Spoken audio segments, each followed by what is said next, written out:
بچپن کی زندگی کا ایک واقعہ ہے. شاید پرائمری اسکول میں یا جب پڑھتا تھا، جب بھی اپنی والدہ ماجدہ کو دیکھتا تو وہ نماز پڑھتی تو اس کے بعد ان کے پاس ایک تسبیح تھی.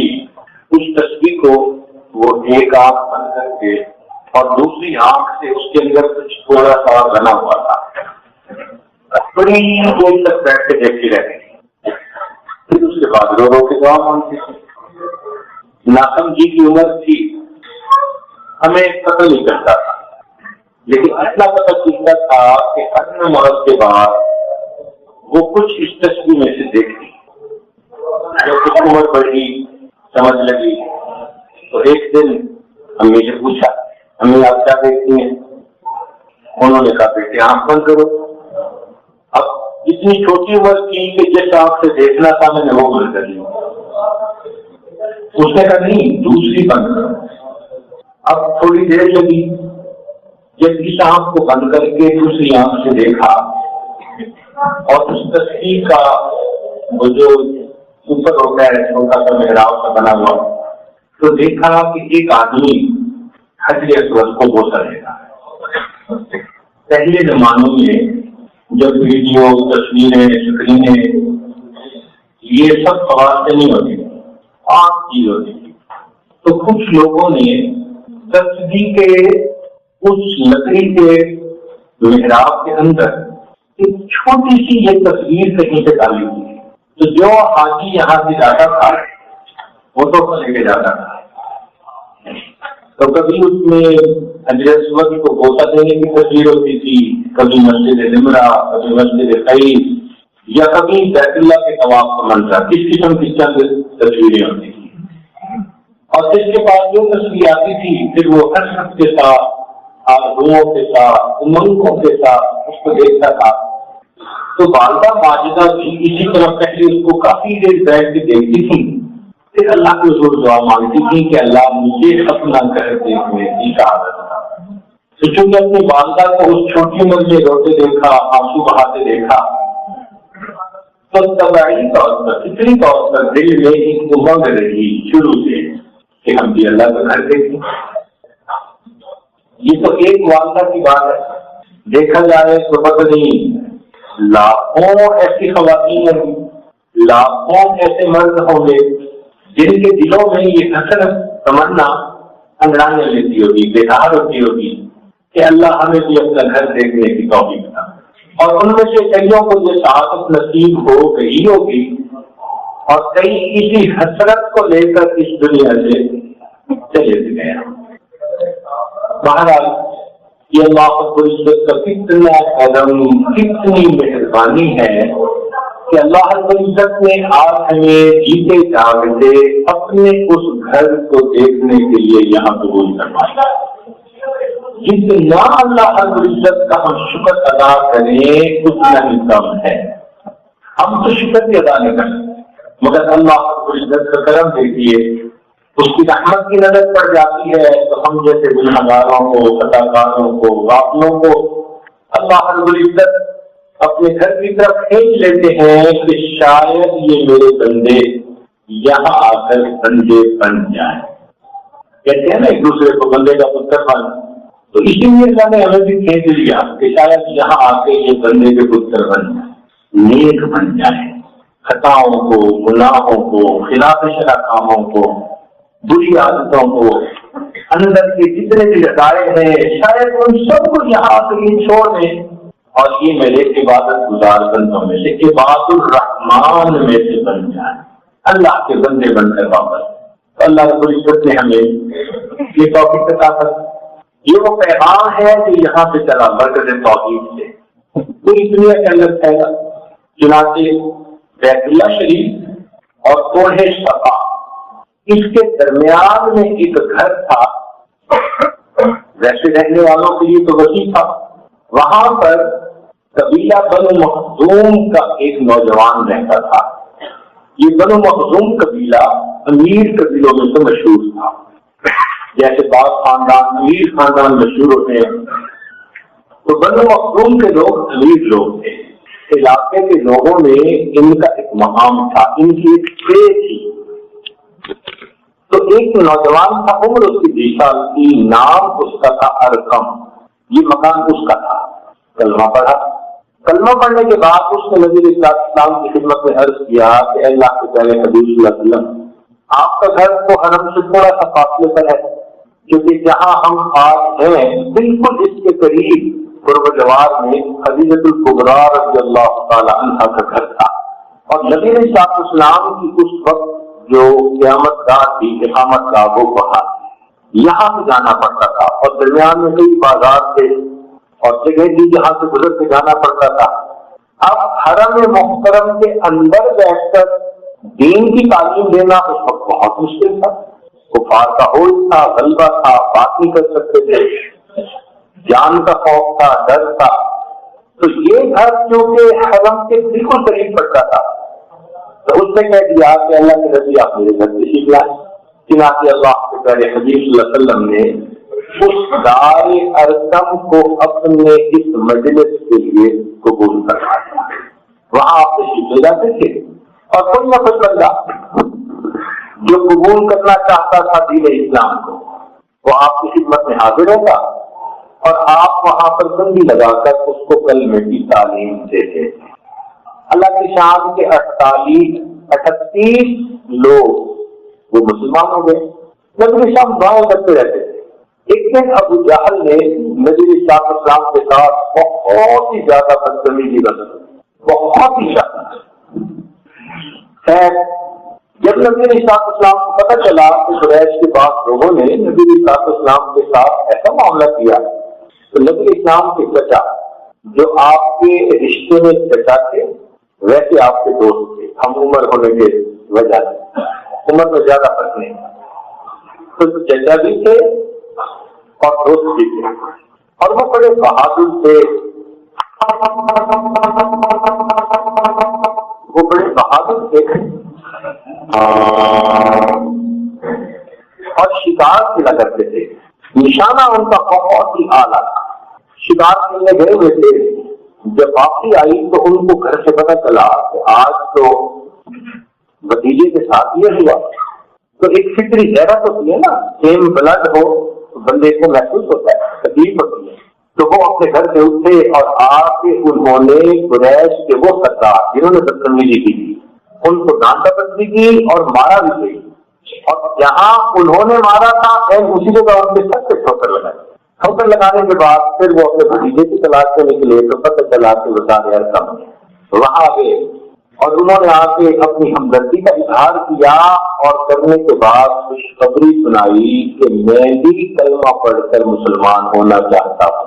یہ 39 مسلمان نمبر کے حساب سے، عدد کے حساب سے 39واں نمبر ان کا تھا۔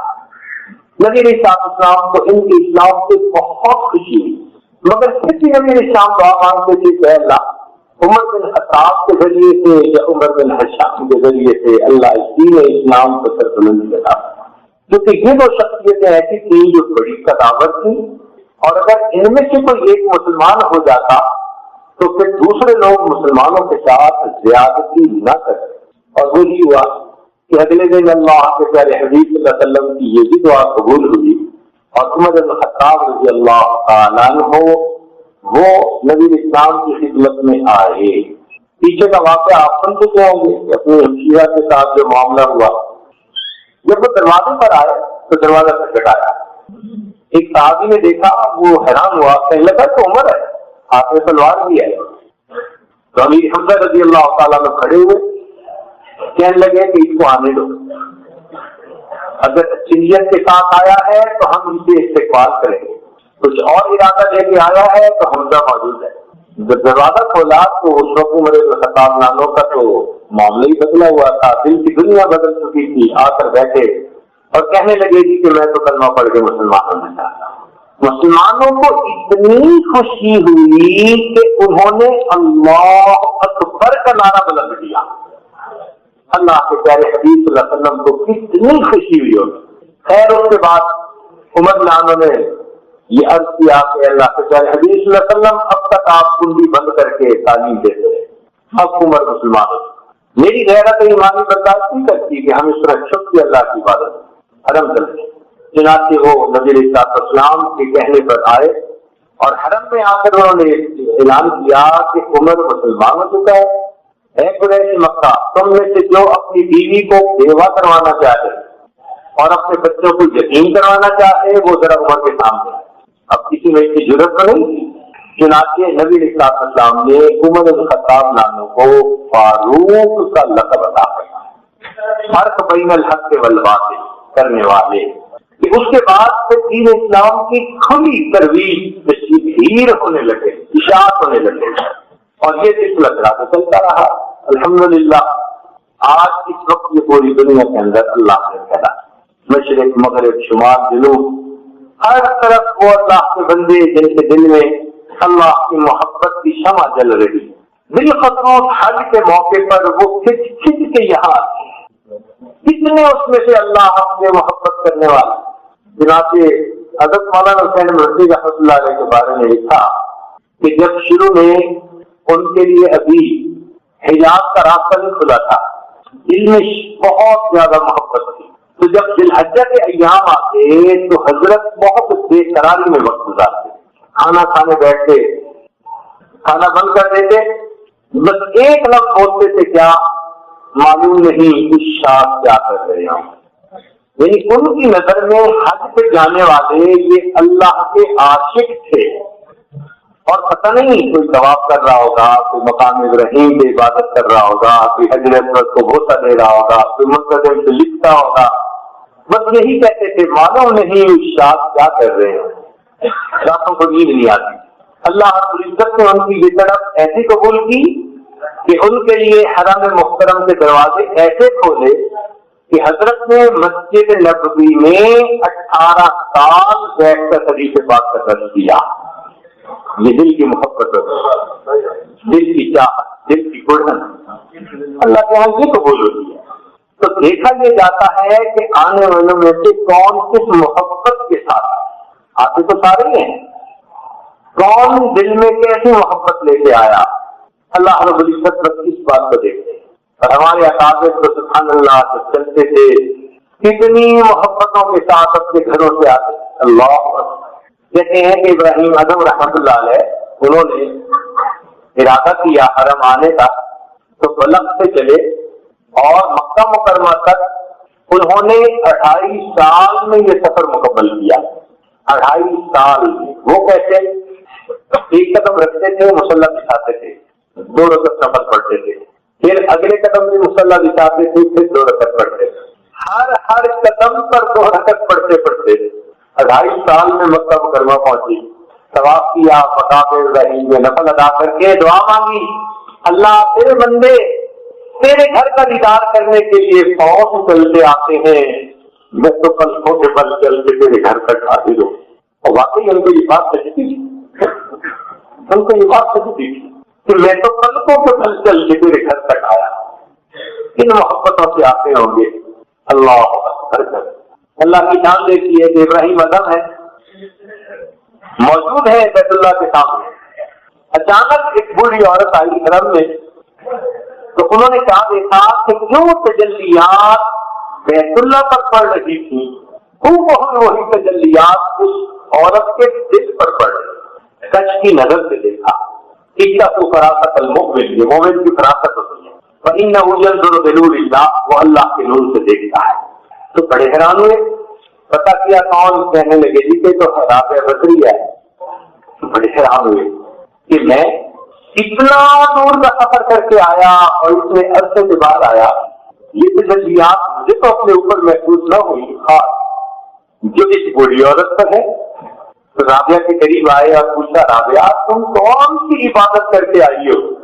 دیکھا لوگ بن کے آتے تھے، عبادتیں کر کے آتے تھے.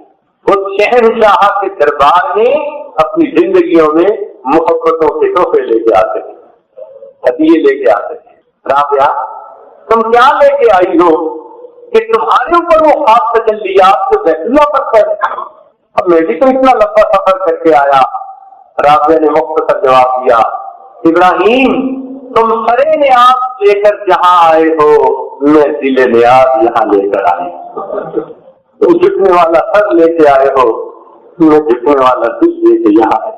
کہتے ہیں کہ جب رابعہ کی وفات ہوئی تو کسی نے پوچھا آپ نے دیکھتے ہیں کہ رابعہ کیا بنا؟ کہنے لگا ملک نصیب میرے پاس آئے اور کہنے لگے کہ بتاؤ مت رب کو تیرا رب کون ہے؟ تو پھر کہنے لگی میں نے کہا کہ جب اللہ رب العزت یہ کہہ دو اللہ تیری اتنی مخلوق ہے اور اتنی مخلوق میں سے آپ مجھ بڑھیا تو نہیں بھولے، اب میرا تو تیرے سوا ہے ہی کوئی نہ، میں تجھے کیسے بھول جاؤں گی؟ ایسے دل لے کے آتے تھے کہ اللہ میرا تو تیرے سوا ہے ہی کوئی۔ یہ طلب جب لے کر آتے تھے تو پھر اس کو اللہ کی محبت سے لبریز لے کر جاتے۔ تو بزرگ جب آتے تھے اس سفر سے تو محبتوں سے بھر کے جناب سے مشہور واقعہ ہے، آپ نے کئی مرتبہ سنا ہوگا، مالک بن دینار رحمۃ اللہ علیہ گرمی کا موسم، دوپہر کا وقت، گھر سے باہر نکلے، کیا دیکھتے ہیں کہ ایک نوجوان ہے مگر دونوں ٹانگوں سے معذور، زمین کے اوپر بیٹھا ہوا ہے اور ہاتھوں سے کھسک کھسک کے چل رہا ہے۔ اتنی تپش تھی، گرمی تھی، اس کا چہرہ بالکل سرخ جیسے دھوپ کی شدت نے اس کی جسم کو جلا کر دیا، پسینے سے شراب۔ کہتے ہیں کہ میں نے اس سے کہا کہ نوجوان کہاں جا رہے ہو؟ کہنے لگا میں حج کے سفر پہ جا رہا ہوں۔ میں نے کہا میرے گھر آرام کر لو، شام کو جب سورج غروب ہوگا وقت ٹھنڈا ہوگا تو پھر چل لینا۔ اس نے کہا مالک ابن دینار آپ تو بڑے آرام سے پاؤں سے چلتے ہیں، سفر جلدی طے کرتے ہیں، مجھے تو گھسٹ کے جانا پڑتا ہے۔ میں ڈرتا ہوں کہ اگر میں نے راستے میں کہیں وقفہ کرنا شروع کر دیا تو ایسا نہ ہو کہ ادھر ایام حج شروع ہو جائیں اور میں اپنی منزل تک ہی نہ پہنچوں۔ میں رکتا نہیں ہوں۔ میں نے کہا کہ نوجوان تم رک جاؤ، میں تمہارے لیے سواری کا بندوبست کر دیتا ہوں، تم گھوڑے اونٹ پہ سوار ہو کے چلے جانا۔ جب میں نے یہ بات کہی تو اس نے غصے سے میری طرف دیکھا اور غصے سے دیکھ کر کہا کہ مالک ابن دینار میں تو بڑا کلمہ سمجھتا تھا آپ کو، یہ کیسی بات آپ نے کہہ دی؟ میں نے پوچھا کیوں؟ کہنے لگا یہ بتاؤ کہ اگر کوئی آقا کسی غلام سے خفا ہو، ناراض ہو جائے اور وہ غلام چاہے کہ میں اپنے آقا کو مناؤں تو کیا اسے پیدل جانا اچھا لگتا ہے یا سوار ہو کے شام سے جانا اچھا لگتا ہے؟ میں حیران ہوا اس کی بات سن کے۔ یہ کہہ کے وہ نوجوان چلا گیا۔ مجھے بھی اسی سال اللہ نے حج کی توفیق عطا فرمائی۔ کہتے ہیں کہ جب میں نے حج کیا اور رمی جماعت رمی عقبہ کی زمین کر لی 10ویں ذی الحجہ کو، میں نے دیکھا کہ ایک جگہ بہت سارے لوگ مجمع کیا ہوا ہے۔ پوچھا کیا ہے؟ کہنے لگے ایک نوجوان ہے دعا مانگ رہا ہے اور ہم لوگ سن رہے ہیں۔ بھائی مجھے بھی ذرا دیکھنے دو کون ہے۔ کہنے لگے لوگ ہٹے تو میں نے دیکھا وہی نوجوان احرام باندھا ہوا تھا۔ اللہ سے گفتگو، محر گفتگو، میرے مولا تیرا کرم، تیرا احسان، تیری مہربانی، میں نے تیرے گھر کا بھی دیدار کیا، میں نے مقام ابراہیم سے نفل بھی پڑھ لیے، اللہ میں نے عرفات میں جا کر وقوف بھی کیا، مزدلفہ کا وقوف کر لیا۔ اے اللہ اب میں نے کنکریاں مار کر شیطان سے اپنی نفرت اور بیزاری کا اظہار بھی کر دیا، اب قربانی کا وقت آ گیا۔ جتنے لوگ میرے گرد کھڑے ہیں سب صاحب استطاعت ہیں، اللہ کے جائیں گے جانوروں کو قربان کریں گے۔ تو جانتا ہے فقیر آدمی ہوں، احرام کے سوا میرے پاس کچھ نہیں۔ اے مولا میں اپنی جان آپ کے نام پر قربان کرنا چاہتا ہوں، مولا مجھ سے یہ ہدیہ قبول کر لیجیے۔ یہ الفاظ اس نوجوان نے کہے اور کلمہ پڑھ کر اپنی جان اس جان آفری کے سبب ان محبتوں کو لے کے آتے، ان چاہتوں کو لے کے آتے، اور اللہ رب العزت یقیناً خوش ہوتے ہوں گے اپنے ارشاد کے مجموع کو دیکھ۔ تو میرے چاہنے والے میرے گھر پہ حاضر ہیں جمع، آج آئے تو ہم بھی اسی سفر سے ہیں، کاش کہ وہ سوز محبت بھی دل میں ہوتا، وہ سوز عشق بھی دل میں ہوتا کہ جس کے ساتھ ہمیں یہاں آ کے طواف کرنا چاہیے۔ بہرحال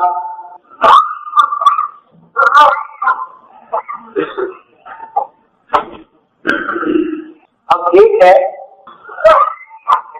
بیت گھر، حاضل بیت، اور ایک ہے رب حاضل بیت، اس گھر کا رب، یہ الگ الگ چیزیں۔ حاضر بعید ایک مکان ہے اور رب البعید اس میں مکین کی معنی ہے، جیسے ایک جسم اور ایک روح، جسم مکان کی مانند ہے اور روح اس میں مکین کی مانند، یا یوں سمجھ لیجیے کہ جیسے ایک حرف ہوتا ہے، لفظ ہوتا ہے اور ایک اس کے معانی ہوتے ہیں۔ لفظ وسیلہ ہوتا ہے اس معنی کو سمجھنے کا، مقصود معنی ہوتے ہیں۔ مکان ایک وسیلہ ہوتا ہے صاحب مکان تک پہنچنے کا، بعید ایک وسیلہ ہے اس رب البعید تک پہنچنے کا۔ یہ مرکز محسوس اللہ نے عطا کر دیا، جس کو ہم دیکھ سکتے ہیں، لپٹ سکتے ہیں، غلاف پکڑ سکتے ہیں، اپنے جذبہ محبت کو پورا کر سکتے ہیں، مگر مقصود مکان تو نہیں ہے نا، مقصود تو مکین ہے۔ جیسے کلام سے متکلم کی شخصیت جھلکتی ہے، ایسے ہی اس مکان سے اس مالک الملک کی عظمت اور ہیبت سکتی ہے۔ چنانچہ ایک شاعرہ گزری ہے دیو النساء مخفی، فارسی کا اشار کہا کرتی تھی، نیک باپ کی بیٹی تھی۔ اس کے زمانے میں ایران کا ایک شاعر تھا جس نے ایک مشرا کہا، مگر شعر مکمل نہیں ہوتا تھا۔ مشرا اس نے یہ کہا، درے ابلق کتے کمدیدہ موجود۔ درے ابلق ایک موتی ہے جو سفید ہوتا ہے اور اس میں ہلکی سی سیاہی کی ایک لکیر ہوتی ہے، اور وہ سیاہی کی لکیر اس کے حسن کو دوبالا کر دیتی ہے، بہت انوکھا اس کے اندر حسن آ جاتا ہے۔ تو اس نے یہ شعر کہا کہ درے ابلق کتے کمدیدہ موجود۔ درے ابلق کس نے دیکھا، بہت کم ہوتا ہے۔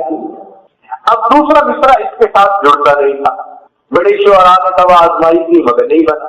مخفی کو کسی نے بتا دیا دیو النساء، اس نے شعر مکمل کر دیا۔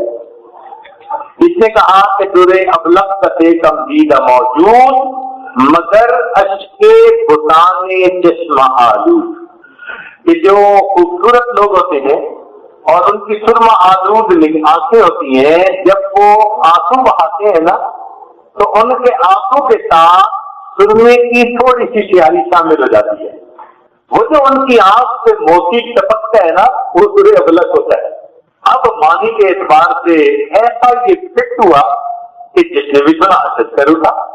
تو ایران کو شہزادے نے پھر پیغام بھیجا کہ جس شاعر نے یہ شعر مکمل کیا آپ بھیجیے، میں اس کو بہت انعام دینا چاہتا ہوں۔ اب دیو النساء کو اس کے والد نے کہا کہ میں نے تجھے کہا تھا کہ تم یہ شوق نہ کیا کرو، مشکل میں فساد ہوگی، اب بتاؤ۔ اس نے کہا کہ والد محترم، میں ایک شعر اس کے جواب میں کہہ کر بھیجتی ہوں، اگر وہ بندہ سمجھدار ہوا تو وہ مقصد پہچان لے گا۔ تو اس نے اس کے جواب میں شعر کہا، در سخن مخفی منم، کہ اپنے کلام کے اندر میں اس طرح چھپی ہوئی ہوں، در سخن مخفی منم جو بوئے گل در برگ گل، جس طرح کے ایک پھول کے اندر اس کی خوشبو چھپی ہوئی ہوتی ہے، میں اپنے کلام میں اس طرح چھپی ہوں کہ جس طرح ایک پھول کے اندر اس کی خوشبو چھپی ہوتی ہے۔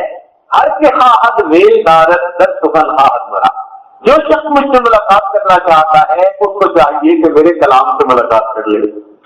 تو وہ بندہ بھی سمجھ گیا کہ یہ پردہ نشین کوئی ہے جس کے ساتھ ملاقات ممکن نہیں۔ تو مقصد کہنے کا یہ تھا کہ دیکھیے، مخفی نے بھی کہا کہ میں اپنے کلام میں چھپی ہوئی ہوں، میرے کلام کو دیکھ لو، تمہیں میرے بارے میں پتہ چل جائے۔ بالکل یہی مثال کے ساتھ کہ مالک الملک نے یہ کہہ دیا کہ بندو، میں تمہاری سوچ سے، ذہن سے، گمان سے بہت بدل دوبارہ، ہاں کچھ اندازہ لگانا چاہتے ہو، آؤ فَلْيَعْبُدُوا رَبَّ هَٰذَا الْبَيْتِ، ذرا اس گھر کا طواف کر لو، اس کے سامنے سر جھکا دو، اس گھر کی عظمتوں کو دیکھ کر تمہیں اندازہ ہو جائے گا مکان ایسا ہے تو صاحب مکان کیسا ہے، مکین کیسا ہو۔ اس لیے جو بندہ جاتا ہے اور بیت اللہ پہ نظر ڈالتا ہے نا، ایک کھچاوٹ محسوس ہوتی ہے اس کو، انجذاب کی قوت ہے اس بیت اللہ کے اندر۔ یہ دلوں کا مقناطیس ہے، کھینچتی ہے دلوں کو اپنے طرف۔ اور بندہ دیکھتا ہی رہ جاتا ہے اور جی چاہتا ہے کہ بس ایک بار دیکھا ہے اور بار بار دیکھنے کی خبر جی نہیں بھرتا بیت اللہ شریف کو دیکھنے سے۔ چنانچہ جو رشتہ حرف اور حرف کو معنی کے ساتھ، جسم کو روح کے ساتھ، مقام کو مقی کے ساتھ، وہی رشتہ بیت کو رب البیت کے ساتھ۔ اب ہم رب بیت کو دیکھتے ہیں ساتھ کہ ہم اپنے دل کی نگاہوں سے رب البیت کی تجلیات کو بھی دیکھنے والے بنیں۔ گفتم و حرفم بمانی شرمسار، شکوائے مانی کے باہر سم سے کار۔ چنانچہ حسن بصری رحمۃ اللہ فرماتے ہیں ایک مرتبہ میں طواف کر رہا تھا، میں نے دیکھا ایک جوان العمر لڑکی طواف کر رہی ہے، لیکن محبت میں، عشق میں ڈوبا ہوا بندہ جیسے محبوب کے فراق میں بے قرار ہوتا ہے اور ملنے کے لیے بےتاب ہوتا ہے، بس ایسے وہ عشق کی اشعار پڑھ رہی تھی اونچی۔ میں نے اس کو روکا، میں نے کہا کہ دیکھو آپ نوجوان بچی ہو، اس طرح آپ کا ایسے محبت بڑے اشعار کا پڑھنا کہ غیر مرد بھی سن لے مناسب نہیں ہے۔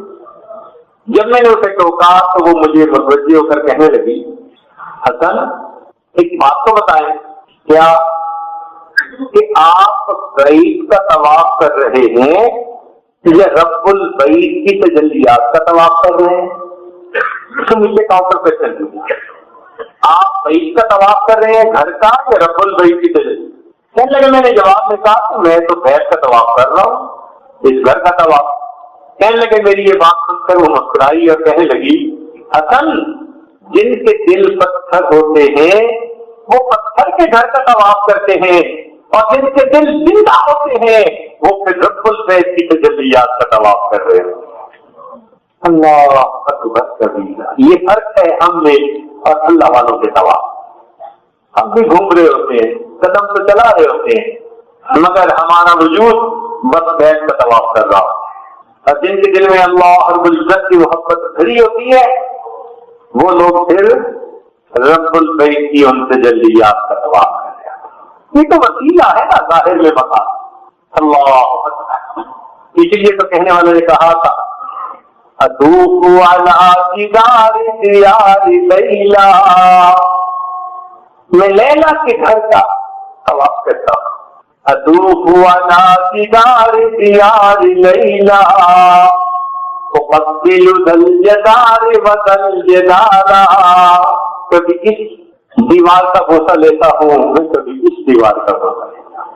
اللہ تیرے گھر کا طواف کرتا ہوں، کبھی ایک چکر کے بعد میں حجر اسود کا بوسہ لیتا ہوں، کبھی دوسرا چکر لگا کر پھر حجر اسود کا بوسہ۔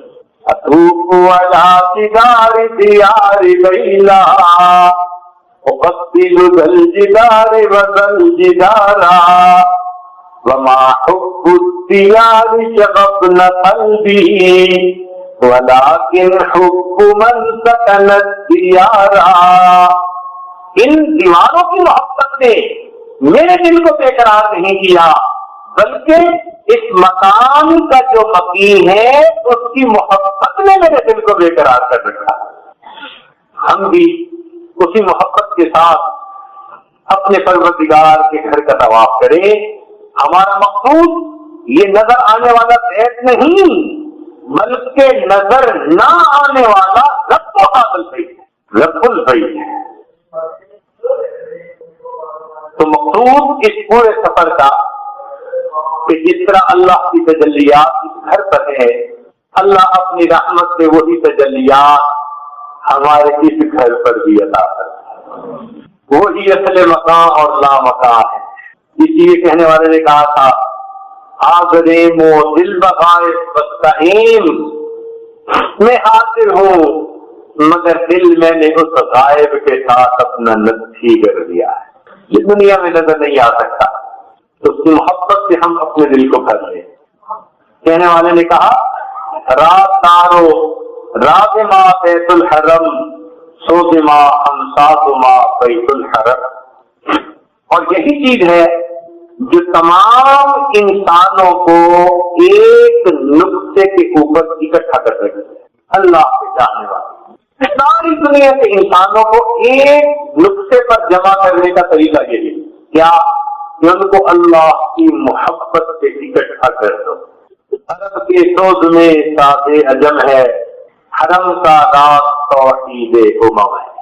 ساری امت ایک ہو جائے گی، ساری امت اگر ہم اس گھر کی محبت پر اور صاحب البیت کی محبت پر ہم سب اکٹھے ہو جائیں. عرب کے ایک شاعر کمال بشیر صاحب انہوں نے عمرہ کیا اور حرم کی ان برکتوں سے انہوں نے بہت لطف پایا، تو انہوں نے ایک قصیدہ لکھا من وحی العمرہ عربی زبان میں.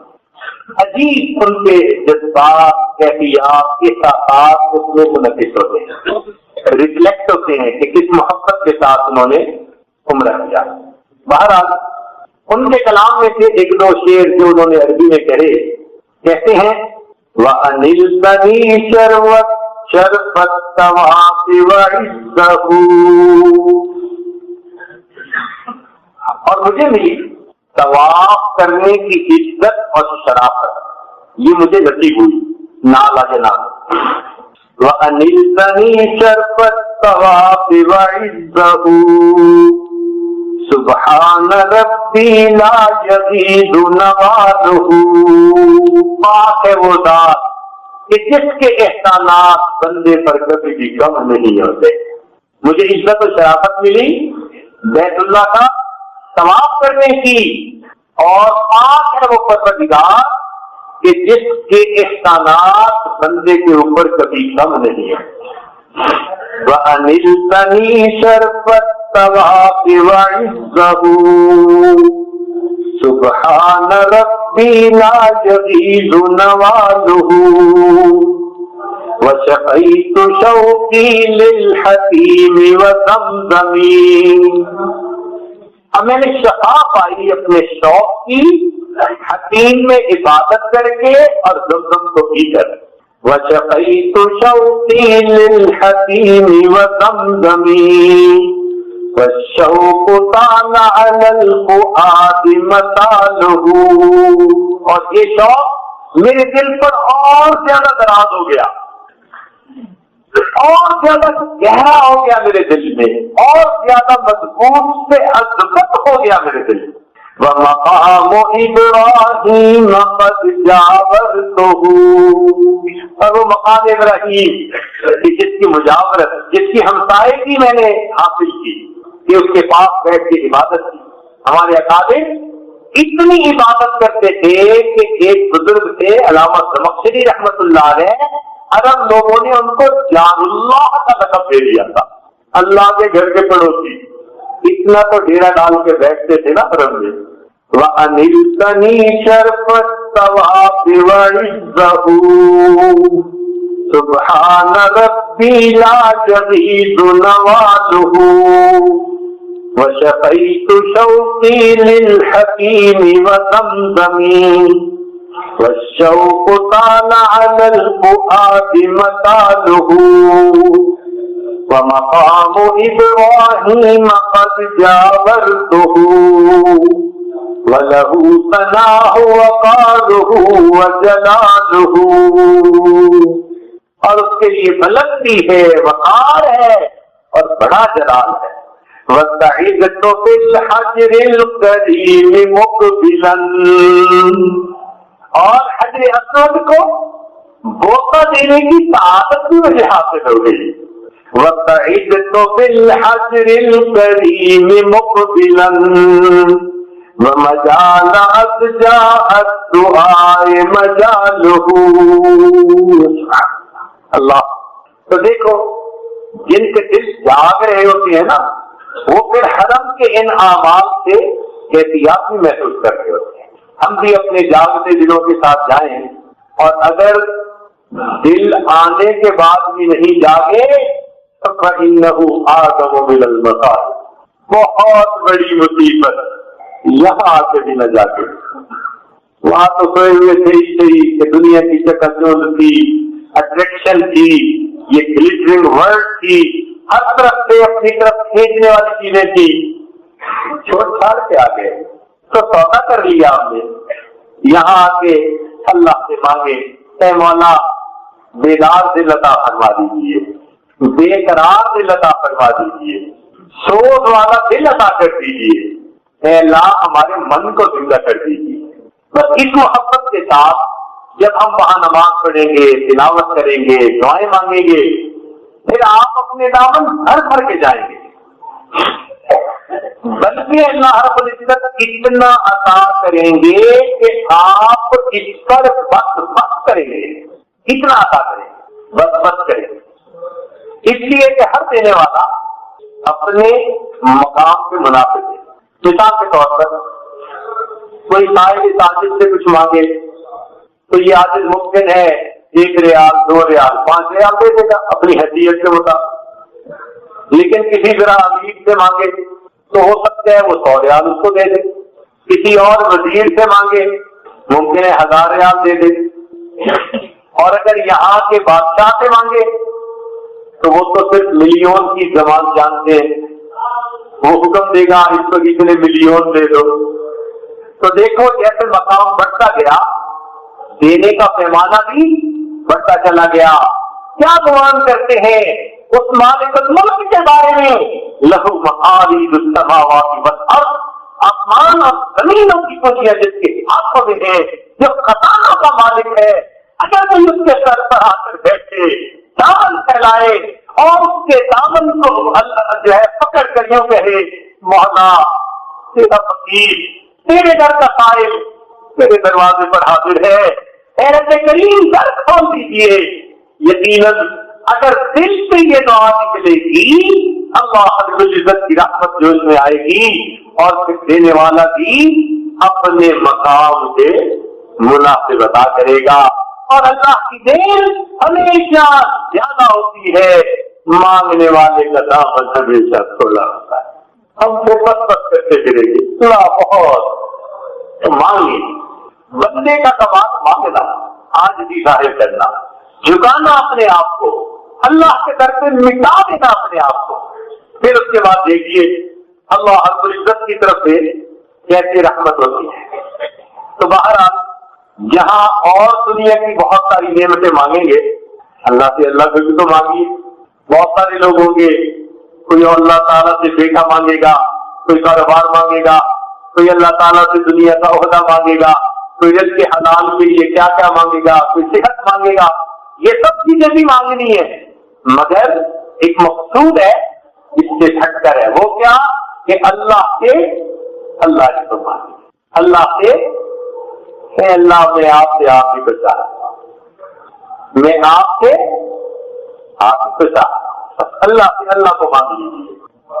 تو کسی نے کیا عجیب بات کہی، دن رات ماہ و سال سے آگے نہیں گئے، دن رات ماہ و سال سے آگے نہیں گئے، پر ہم تیرے خیال سے آگے نہیں گئے، لوگوں نے تجھ سے مانگا ہر روز کچھ نیا، ایک ہم تیرے سوال سے آگے نہیں گئے۔ اے اللہ روز آپ سے آپ ہی کو مانگتا ہوں، مجھے آپ چاہیے میرے مولا، آپ کی محبت چاہیے، آپ کی معرفت چاہیے، مقصود زندگی مجھے چاہیے، اے اللہ مجھے اپنا بنا دیجیے۔ اور اس طرح جب مانگیں گے تو اللہ رب العزت کی رحمت یقیناً ہم پر متوجہ ہوگی۔ چنانچہ ایک شاعرہ گزری ہے قرۃ العین طاہرہ، فارسی میں انہوں نے اپنا کچھ کلام کہا، مگر ان کا کلام ایسا اچھا تھا کہ علامہ اقبال نے جاوید نامے میں ان کے کچھ اشعار کو خود شامل کر کے ان کا ریفرنس دیا۔ کسی نے اس فارسی کے اشعار کا کچھ اردو ترجمہ اور شعر کا دوسرا حصہ فارسی اس کو ذرا بدلا، اور اس محبت کو اس نے اللہ کی محبت پر چشمہ کرنے کی کوشش کی، تو وہ بات بڑی عجیب بن گئی۔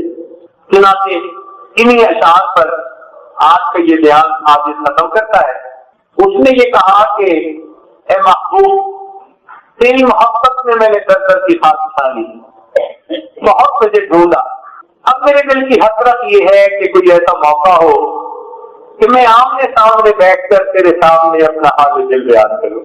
تو آج حجاج کسی کیفیت میں یہاں موجود ہے نا، اے اللہ ہاتھ تھامتے پھر رہے ہیں، کبھی عرفات پہنچے، پھر راتوں رات مزدلفہ چلے، وہاں سے منا آئے، اللہ کبھی کنکریاں ماری، کبھی یہاں آ کر طواف زیارت کیا، مجھے تو گھر کی ٹوکری کھاتے پھر رہے ہیں نا میرے مولا، کس کے لیے؟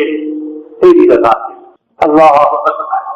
تو عجیب وہ شعر ہوتے ہیں، چنانچہ کہنے والے نے کہا تجھ سے اگر ہو گفتگو چہرہ بچہرہ روبرو، اللہ، تجھ سے اگر ہو گفتگو چہرہ بچہرہ روبرو، میں اپنا غم بیان کروں نکتہ بنکتہ منہ بمنہ، تجھ سے اگر ہو گفتگو چہرہ بچہرہ روبرو، میں اپنا غم بیان کروں نکتہ بنکتہ منہ بمنہ، تیرے فراق میں رواں آنکھوں کی راہ خون دل، تیرے فراق میں رواں آنکھوں کی راہ خون دل، دجلا بدجلا یم بیم چشمہ بچشمہ جو بجو، جامع جامع میں اپنے یوں شوق کو تیرے بن لیا، یہ جامع جام اپنے بدن کے کپڑے۔ تو کہنے والے نے کہا کہ جامع جامع اپنے یوں شوق کو تیرے بن لیا، میں نے اپنے کپڑوں کے تار تار میں تیری محبت کو شامل کر دیا، جامع جامع اپنے یوں شوق کو تیرے بن لیا، رشتہ برشتہ نق بنق دھاگا بدھاگا پھو بپھو، پایا نہ کچھ تیرے سوا دل پہ بہت نگاہ کی، اللہ یہ مقام ہمیں دے دے، پایا نہ کچھ تیرے سوا دل پہ بہت نگاہ کی، میں نے اپنے دل کو بہت ٹٹول کے دیکھا، کسی کونے میں کوئی غیر نہیں، میرے مولا کا ایک تو ہے، پایا نہ کچھ تیرے سوا دل پہ بہت نگاہ کی، صفحہ بصفحہ بتے پردہ بپردہ تو بتو، پھرتے ہیں صورت